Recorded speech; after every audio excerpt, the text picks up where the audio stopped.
All right, guys, so we'll do an update here on Vertcoin.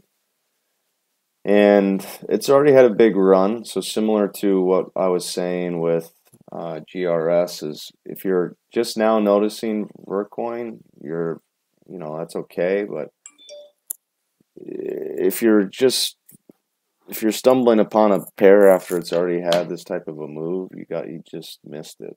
So you can still get in. You got to learn to work your position right. But the better thing to do is just try to measure and map, constantly going through the names that you like so that we're not chasing headlines trying to make decisions on our trades. But this is actually sorry, the weekly chart.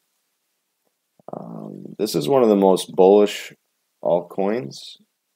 And I've been saying that for this entire move down. I mean, it's been 2 months for some of these altcoins. We've had a lot of red, and this has just bucked that entire trend the whole time. So there's definitely some real money flowing into here, right?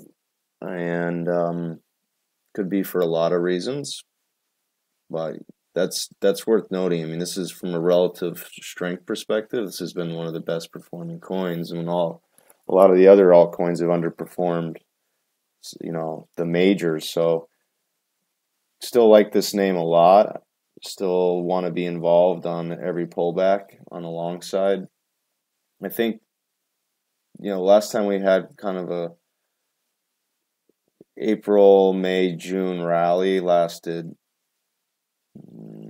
5 weeks. I don't know how much you traded here into this spike, but it looks like we want to retest a lot of this candle here. And so there's no reason why you can't go all the way back to these highs. During the ICO, it looks like it was some of these prices. So I don't underestimate in this space with these types of moves that you could go all the way back here. So I don't really have a lot from a target perspective. There's resistance right here from this week at, call it 125,000. And then, this guy's kind of the limit. So we don't want to get too wrapped up in targets, but let's see. The weekly's still rising. This uptrend on the weekly cycle started at the end of August. And it's been a good runway to be long since then. There's been a lot of time to take advantage of this move. There is an 8.6 frequency count in cycles. So 1, 2, 3, 4, 5, 6, 7, 8. So we're about 10 weeks in from that oscillation cross, 8 or 9 weeks. It's already had a pretty good move, but on the daily level, cycles high again, which is why we've kind of been taking profits. But I mean, look at this rhythm here, which is why we're going to call our platform rhythm. But bottom of the cycle, top of the cycle, bottom of the cycle, top of the cycle.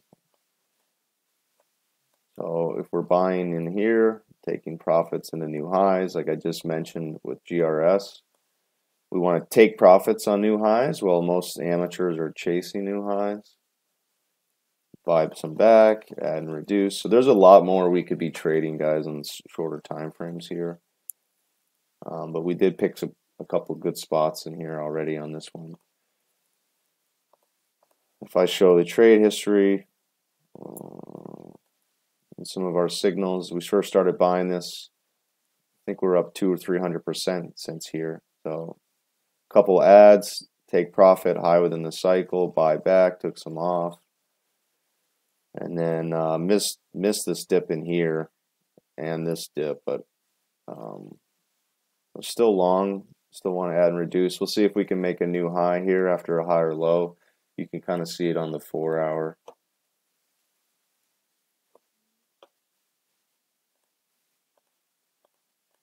But this is our add and reduce method. So this is how professionals trade. You work a core position, you work around it. I mean, we should be buying more precisely though on a lot of these dips here. I quite kind of missed this one. I was a little bit late.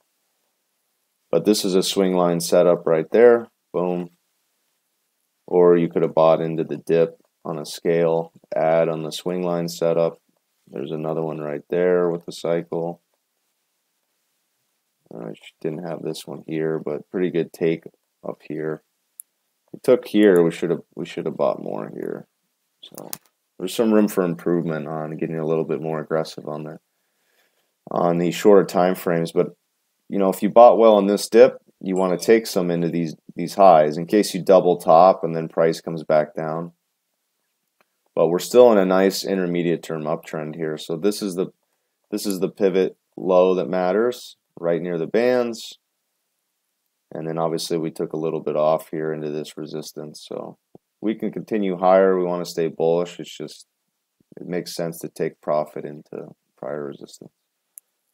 And then on the downside, if we break this low, I might take some more profit, and that would be breaking right the TMS. So that would be a reason to kind of trail out and take some more profit if we do crack this trend. Because if we break this low, then maybe we fall back here. So I'd rather take profit here and then wait to see how the cycles look to, you know, start accumulating again for the next move up. But yeah, that's what I wanted to say about Vertcoin.